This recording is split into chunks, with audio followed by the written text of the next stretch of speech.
Salut, salut! Bienvenue sur le deuxième épisode déjà du Petit Plateau. Le Petit Plateau, c'est ce tout nouveau podcast vélo avec Romain, votre serviteur, mais également avec Alexis et Damien. Salut les copains! Salut Romain, salut Salut, Alexis. Bonjour tout le monde. bonjour à tous.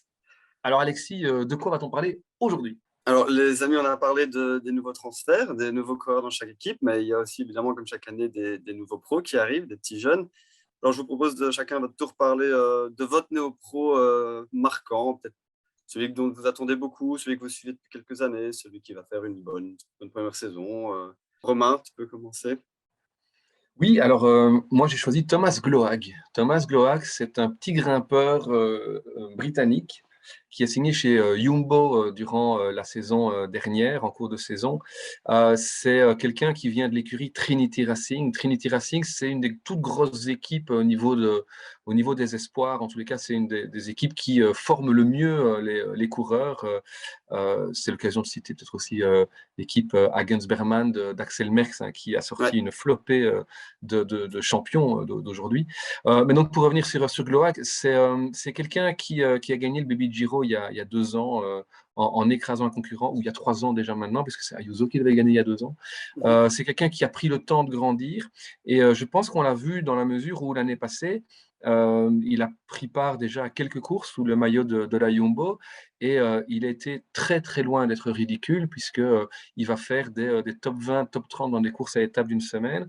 Alors, c'est clair que c'est pas forcément celui dont il faudra attendre le plus cette saison, parce qu'on sait le vivier qui existe chez Jumbo. Jumbo qui reste aussi une équipe avec un pôle de jeunes très très très performants. Je cite Gloag, mais il y en a beaucoup d'autres juste derrière, notamment le petit Ryan. Il y a l'Allemand Essmann qui est déjà annoncé sur le Giro. Donc les jeunes chez Jumbo vont avoir aussi malgré tout un peu de place à prendre. Et je suis persuadé que Gloag, c'est le prochain leader de la Jumbo sur les grands tours, une fois que la génération actuelle sera partie. Et c'est aussi quelqu'un qui représente ce cyclisme britannique qui est en pleine bourre, hein. En tant que Belge, on est fier, on peut être fier d'avoir aujourd'hui tous ces nouveaux coureurs qui arrivent, mais je pense qu'au niveau britannique, c'est pareil. Et on peut se citer, pardon, notamment aussi, toujours dans le même profil de coureur, le petit Only et Max Poole, hein, les deux grimpeurs britanniques de chez DSM, qui par contre, eux, vont certainement avoir beaucoup plus d'opportunités cette saison, puisque DSM est quand même un noyau beaucoup plus étroit. Mais donc voilà, c'est une façon de mettre en avant à la fois le travail de Trinity, à la fois le vivier jeunesse de chez Jumbo, et je pense quelqu'un qui sera dans les années à venir un des tout grands noms du cyclisme international. C'est Ouais, c'est intéressant, je trouve, de intéressant. voir Ouais. que Jumbo mise aussi sur la jeunesse. On a Ouais. vu avec Ineos, c'est vraiment leur nouvelle stratégie, miser sur la jeunesse. Jumbo, on se dit, c'est plus à coup de gros transferts, mais ils misent aussi sur la jeunesse. Je trouve ça assez intéressant de remarquer ça. Ouais, et Ouais. il y a deux Norvégiens là chez Jumbo, parce qu'on a parlé ici des courses à étapes, mais plutôt dans le style puncher. Il y a deux Norvégiens qui vont arriver, qui vont être assez. C'est des cracks, hein, c'est Stone Mittet et Hagenes. C'est des Ouais. gars qui vont certainement se faire un nom également dans les années à venir. Ouais. Mais il y a une telle densité là que c'est vrai que j'ai pas toujours tendance à m'intéresser assez peut-être aux petits jeunes qui débarquent. Mais en parlant de jeunes qui débarquent, je pense que toi, tu en as un fameux, Damien. Ouais, ouais, bah, je vais pas être très original, hein. Peut-être que Van Barle, ça l'était déjà pas, mais moi, c'est Romain Grégoire que j'attends. Romain Grégoire, c'est donc il est promu de la Conti FDJ avec toute une flopée d'autres coureurs d'ailleurs. La FDJ là Ouais, là. mettent bien les jeunes en avant aussi cette saison, hein. Ben, Romain Grégoire, en fait, moi, ça fait un moment que je parle de leurs choix respectifs à lui et à Kian Uldebroeks. Il y en a un qui a fait le grand saut une année plus tôt que l'autre, et j'ai souvent demandé un peu aux gens ce qu'ils pensaient de ce choix, lequel était le meilleur choix. Bon, après, c'est pas le résultat de l'année prochaine qui va nécessairement donner la réponse, hein. On saura vraiment jamais ce qui se serait passé avec d'autres choix, mais voilà, on a Kian qui a pris de l'expérience là pendant un an, tout en retournant chez les jeunes, gagner le Tour de l'Avenir, c'est pas rien quand même. Et on a Grégoire qui a privilégié lui plutôt prendre son temps et prendre encore un peu d'expérience chez les espoirs, où il a encore brillé. Je veux dire comme attendu, mais il nous a fait un quadruplé là en 3 semaines. Ça a marqué sa saison où il prend Liège-Bastogne-Liège et il prend, alors je les ai notés, le Tour du Belvédère, la Flèche Ardennaise chez nous, et le Grand Prix Palio del Ricciotto, ça je ne connais pas plus que ça, mais c'est une course cotée en tout cas chez des jeunes. Et donc voilà, et donc Grégoire, moi j'attendais impatiemment. J'ai vu là, Vélocité a sorti récemment un article avec les 10 néo-pros à suivre cette année. Ils l'ont mis en numéro 1. Et si on lit un peu ce qu'ils en disent, ils en parlent comme d'un profil peut-être à la Valverde. Il faut voir comment il va se Oui. développer. À la fois puncher, à la fois bon grimpeur, pas le meilleur grimpeur du monde, mais bon grimpeur. Moi, j'avais pas cette impression-là, mais moi, j'ai toujours vu vraiment comme un puncher. Puncher. Je le vois pas comme Valverde pouvoir aller jouer des victoires sur un grand tour. Ça, j'imaginais pas. Et donc, en fait, quand je dis qu'on va voir un peu ce qu'il va faire par rapport à Kian, bah, Kian, justement, je le vois plutôt sur des classements généraux. Maintenant, ils peuvent se débrouiller dans les deux types de courses, hein, mais voilà, donc Romain Grégoire, bah, comme je dis, c'est pas très original. Je pense que tout le monde l'attend.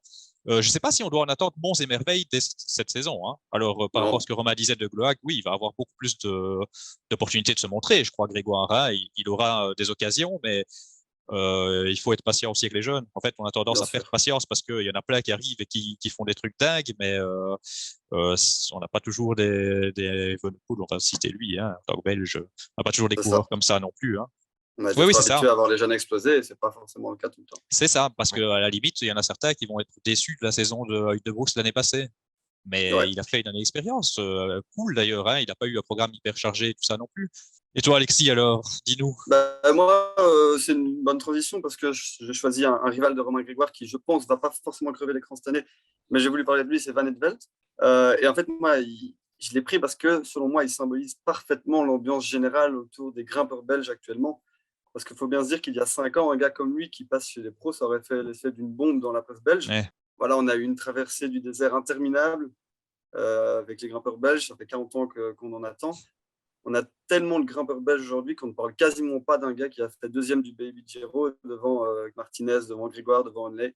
Voilà, on parle surtout de Sian et de Remco, mais la vérité, c'est que dans les prochaines années, les top 10 belges en grand tour, au classement général, ce sera peut-être la généralité. Alors qu'on s'en courir après ces 40 dernières années. Donc, vraiment, on a énormément de chance à ce niveau-là. Et en plus, il a fait deuxième, comme tu disais, de Liège-Bastogne-Liège derrière Romain Grégoire. Donc, on va peut-être être gâté là-dessus aussi. Oui, c'est vrai que je lisais une interview de Kurt Van de Wouwer, qui vient là en tant que directeur sportif, enfin manager général, disait qu'il ne souhaitait pas brûler les ailes de son poulain. On avait donc un petit peu peur, je trouvais, à entendre cette interview, que Van Etvelt, on ne le verrait peut-être pas encore vraiment cette année-ci. Et puis, apparemment, la donne a un petit peu changé avec la réforme des points UCI qui va donner un max de points dans les courses à étapes, notamment les grands tours.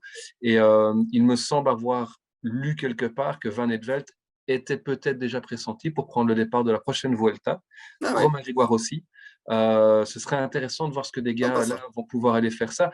Pas forcément pour aller chercher un classement général dans un premier temps, hein. C'est certainement encore un peu tôt, mais en tous les cas pour voir un petit peu comment des gars pareils se révèlent au plus haut niveau et de faire peut-être, hein, Damien, c'est une manière de boucler la boucle, mais le comparatif avec Kian Ueterbrooks, de voir un Kian Ueterbrooks qui a été préservé vraiment. Je pense qu'il avait dit au départ, c'était le tour de l'avenir, son objectif de la saison. Il l'a écrasé.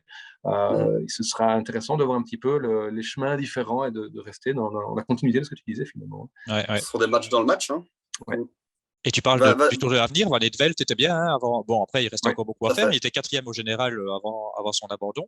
Et moi, j'ai un petit peu regardé aussi, fatalement, un jeune Belge et d'autant plus grimpeur, comme tu dis, Alexis. C'est vrai qu'on a tendance à moins s'y intéresser, mais moi, ça me parle quand même toujours. Je vais un peu voir ce qu'il a fait. Je pense qu'il n'est pas mauvais contre le chrono. Donc, il a été bon sur des courses à étapes, il était bon sur des courses d'un jour. Ça a l'air d'être un profil assez complet. Donc, j'attends de voir effectivement ce que ça peut nous réserver à l'avenir. Et peut-être pour terminer sur Van Etvelt, il y a effectivement chez Lotto Destiny, qui a toujours été là pour former de bons jeunes aussi, mais il y a toute une génération exceptionnelle avec eux, dans la mesure où il y a aussi William Le Serre Junior qui est juste derrière, et Alex Segart. Alex Segart qui est encore chez les espoirs, hein, comme William Le Serre d'ailleurs, mais Alex Segart qui est considéré comme le meilleur rouleur de sa génération.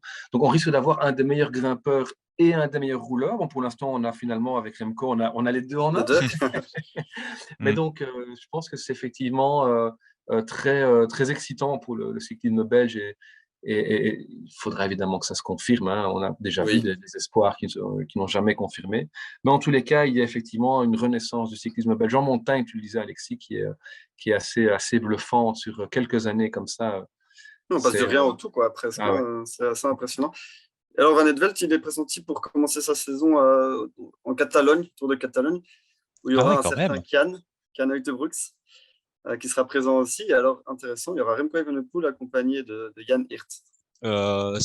Justement, cette profusion de grimpeurs qui arrivent, etc., c'est peut-être une très bonne chose pour des garçons comme lui, parce qu'il serait arrivé il y a 10 ans, il y aurait une telle attention médiatique autour de lui que ça C'est peut ça. vite plomber les gamins, quoi. Et là, il arrive dans l'ombre finalement. Oui, c'est un espoir, mais il arrive un peu dans l'ombre parce qu'on a Evenepoel et parce qu'on a Uijtdebroeks. Je veux dire, même un Van Wilder, qui a encore peut-être tout à prouver, mais est aussi dans l'ombre, alors que lui aussi, c'était un fameux talent. Donc, Et je Van veux dire, den Abel aussi, personne n'en parle. Van den Abel, personne n'en parle. Donc, pour tous ces garçons-là, c'est peut-être une bénédiction en fait d'arriver à une Tout à époque fait. où il y a moins d'attention autour d'eux. C'est clair. C'est clair. Mm. Parce que Van den Abel aussi, il grimpe sacrément bien. Faut pas l'oublier. Oui. Lui, j'attends de voir un peu chez DSM aussi s'il a une fois ou l'autre sa carte, voir ce que ça donne. Alors, ben voilà, qui dit nouvelle saison, dit nouvelle victoire. J'aurais aimé savoir si vous aviez un prono fou à révéler, je dirais le truc improbable, mais que vous voyez bien arriver lors de cette saison 2023. Lequel serait-il? Damien, je te donne la parole en premier.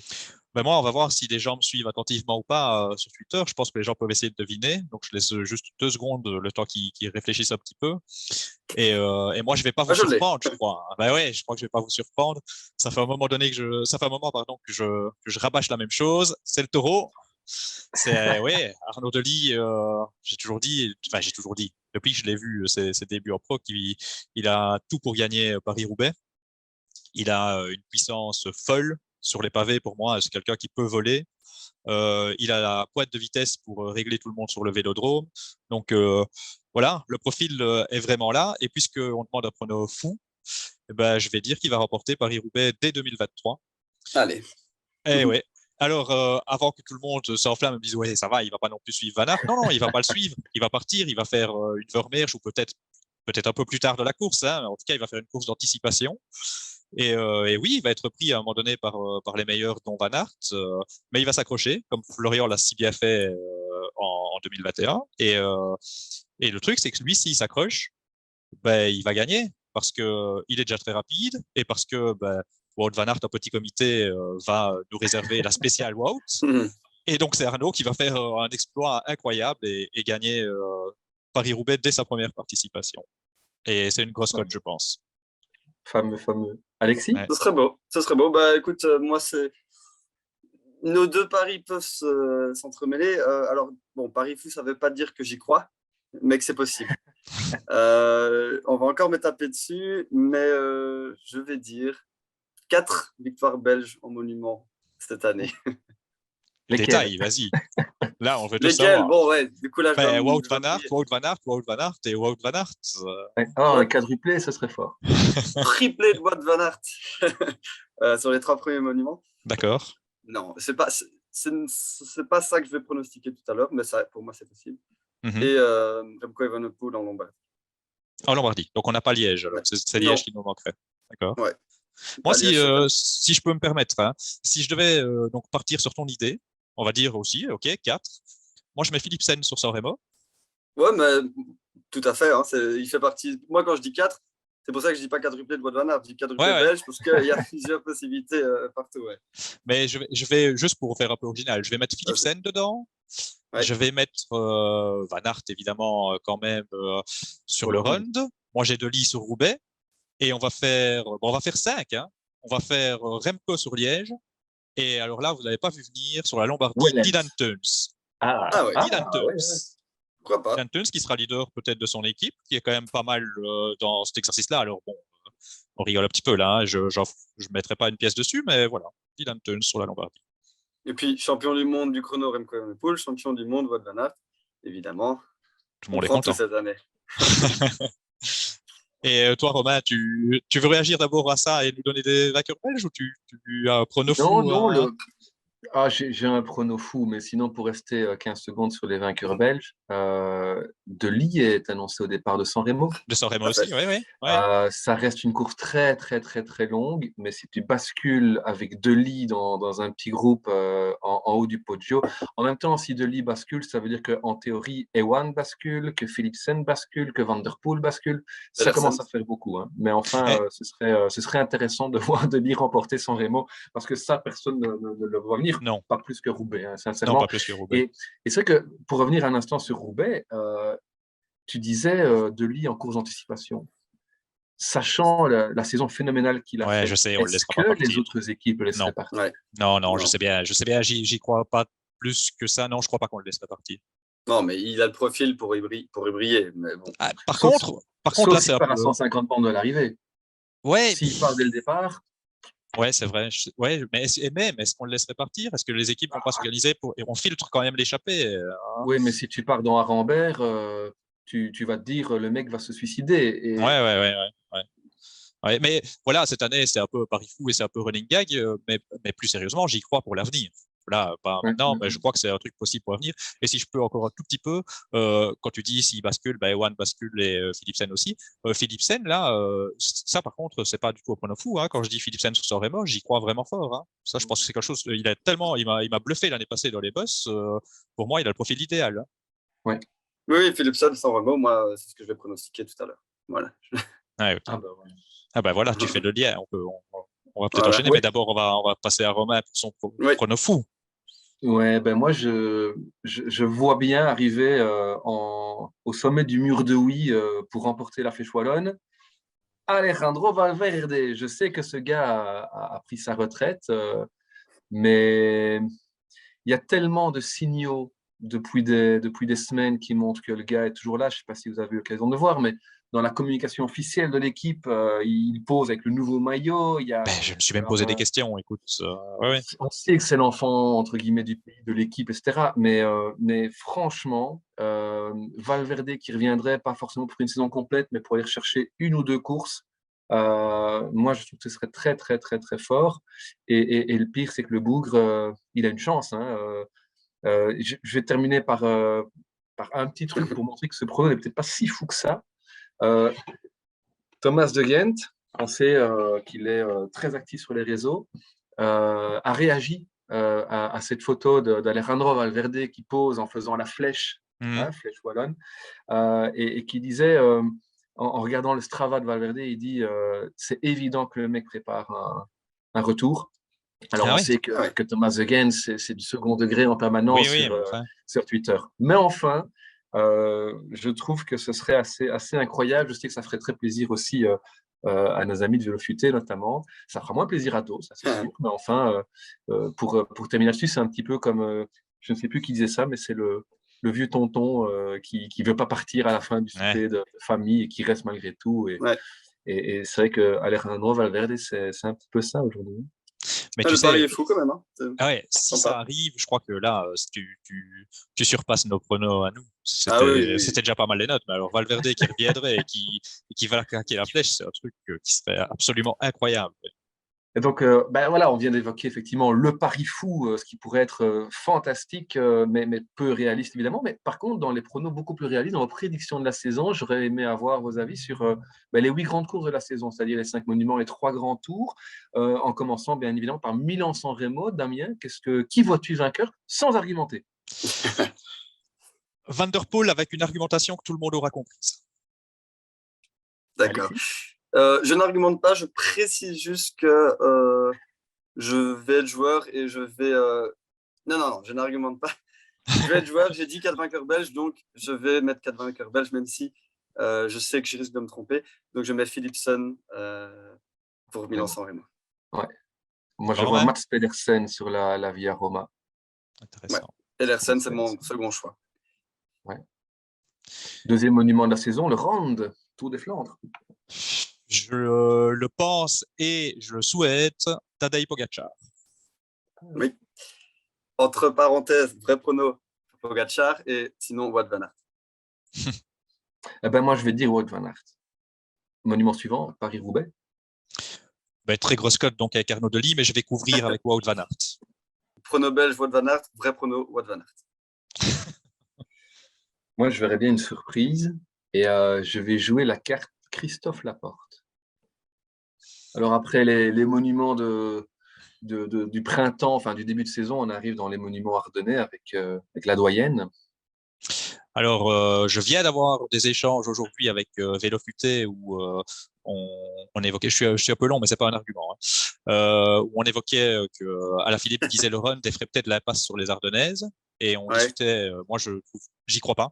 Pour moi, ça, c'est du bluff. Je vois pas Alaphilippe faire l'impasse. Et donc, Vélo Futé me disait, est-ce que c'est possible d'être au top au run et sur Liège? Ben, Pogacar va montrer que oui, cette saison, il va gagner Liège-Bastogne-Liège après avoir gagné le run. Alexis? Je triche un peu. Alaphilippe va se trouver sur le round et va gagner Liège-Bastogne-Liège. D'accord.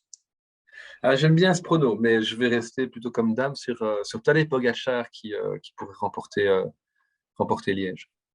Et puis le 5e et dernier monument, le Tour de Lombardie. Ben, à un moment donné, Remco va pas laisser de monument à Tadej sans réagir, donc Remco Evenepoel. Remco Evenepoel. Oui, il a la pancarte, hein. Remco Evenepoel à tous les coups aussi. Et peut-être après avoir gagné un premier grand tour, qui sait, le Giro, c'est aussi Remco Evenepoel ta prédiction, Damien? Bien entendu, Remco Evenepoel. Remco Evenepoel sur le Giro. Ouais, mon cœur dirait Remco, mais je pense quand même plutôt à Primoz Roglic sur ce Giro. Ouais. Ce serait un beau combat. Ah, ce serait intéressant, hein. C'est un autre profil que la Vuelta. Ouais. Avec quand même des sacrés clients pour arbitrer, des Vlasov, des Arensman. On va pas s'ennuyer sur ce Giro. Ouais. Almeida aussi. À tous les coups, Remco peut passer à côté. Hein. On n'est pas à l'abri. Ouais, il a quand même annoncé lors de la présentation de son équipe qu'il visait le top 5 et une victoire d'étape. Bon, il y a évidemment une part de bluff, hein. Faut pas être naïf, mais enfin, il avait déjà dit ça de la Vuelta. On avait été tous surpris. Est-ce qu'on sera encore tous surpris? Vous y croyez? À voir. J'y crois, mais je ne serais pas surpris qu'il soit en dessous de Roglic. Non, voilà, c'est ça. Sur un Giro. Moi, je pense pas qu'il va se trouver. Après, c'est très possible qu'il gagne pas. J'y crois. Hein. Je dis Evenepoel pas parce que je suis belge, j'y crois, mais voilà. Pas non plus. C'est pas Evenepoel qui est en surclassement, quoi. Ouais. C'est ça. Alors le Tour de France, Damien? Difficile, mais je vais peut-être aller un peu à contre-courant. Vingegaard. Pour moi, la revanche de Pogacar cette année. Ouais, je vote Pogacar aussi. Et on arrive avec le dernier grand tour de la saison, la Vuelta. Qui va succéder à Remco? Primoz Roglic. Qui doublerait? Je prends un petit risque à Enric Mas. Bon, Romain, je t'écoute, mais Enric Mas. Ouais, moi je vais choisir un autre Espagnol, Carlos Rodriguez. Ah, qu'est-ce que ça me fait plaisir, ça. On ferait un petit tour rapide pour les mondiaux aussi, peut-être. Votre prono. Effectivement. Moi, pour être honnête, j'ai lu par-ci par-là des noms qui tournaient, et donc je me base fort là-dessus, mais j'ai pas vraiment regardé le profil. Donc c'est un peu quoi en fait le profil? Ça ressemble un petit peu je pense en tous les cas, à ce qu'on a vécu en Australie cette année-ci, dans la mesure où on va avoir un premier parcours comme d'habitude, et puis une boucle d'une dizaine de kilomètres dans Glasgow, en tout cas autour de Glasgow. C'est relativement plat, mais l'ensemble du parcours qui est de 270 km propose quand même du D+. Hein. Il y a presque 3006, 3007 de D+. Je crois avoir lu qu'il y avait… 3100 en fait, oui. Voilà, c'est ça. Donc, ça va quand même piquer aux jambes au bout d'un moment. C'est pas pour un pur grimpeur, mais il faudrait être costaud dans la durée et bien évidemment dans les petites côtes aussi. Ça va peut-être être moins raide par contre que ce qu'on a eu à Wollongong. Un Pedersen, un Philipsen peuvent passer, mais moi je vais mettre Van der Poel qui voudra se venger de l'humiliation que Van Aert va lui faire subir tout au long de l'année 2023. Moi, je pense qu'il ne faut pas oublier aussi quelque chose, c'est que les mondiaux vont arriver beaucoup plus rapidement que d'habitude, puisqu'on va avoir les mondiaux de vélo au sens large, avec le VTT, etc., en même temps. Donc, ce sera à la mi-juillet, je pense, à la mi-août. Donc, on sera vraiment 2 semaines, peut-être maximum 3, après le Tour de France. Donc, je pense que c'est quelqu'un qui va arriver pas frais, mais en forme du Tour de France. Et donc, je verrais bien un Tadej Pogačar qui a quand même fait une petite croix, je pense, sur ces mondiaux. Donc, Pogačar qui ferait le doublé Tour de France mondiaux. Ce serait beau.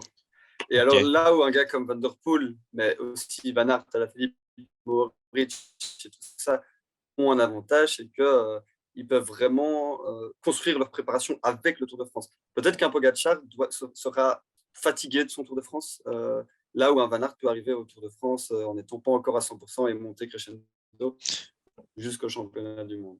Ben oui, je pensais. Voilà, ça dépend. Je peux que valider ta réflexion, parce que en vous écoutant, je pensais un peu à ça, et tu l'as cité en plus dans les différents noms que tu as cités.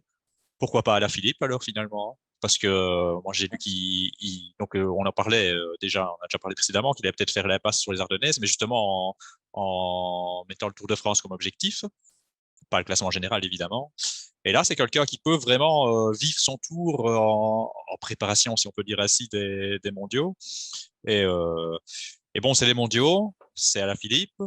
Il est un peu taclé par Lefebvre, il va répondre sur le maillot français, pas sous le maillot de la Quick-Step. Et alors là, le torchon brûle tout de suite. Là, c'est terminé. Je vois déjà Lefebvre qui dit qu'Alaphilippe n'est bon que sous le maillot de la France, et je le paye, moi, pas pour qu'il aille être champion du monde pour nos voix des Français. Ouais.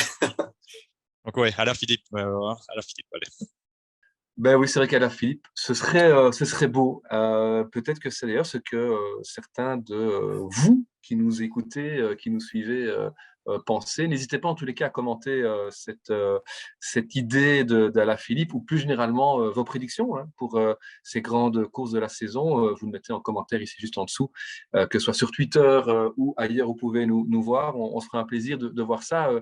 Et surtout le pari fou, hein. Je pense que ça peut être intéressant de voir un petit peu Très envie de les voir idées ça. qui vont sortir. Exactement. Je suis très, très curieux de voir tous ceux qu'on connaît bien, tous leurs. J'imagine.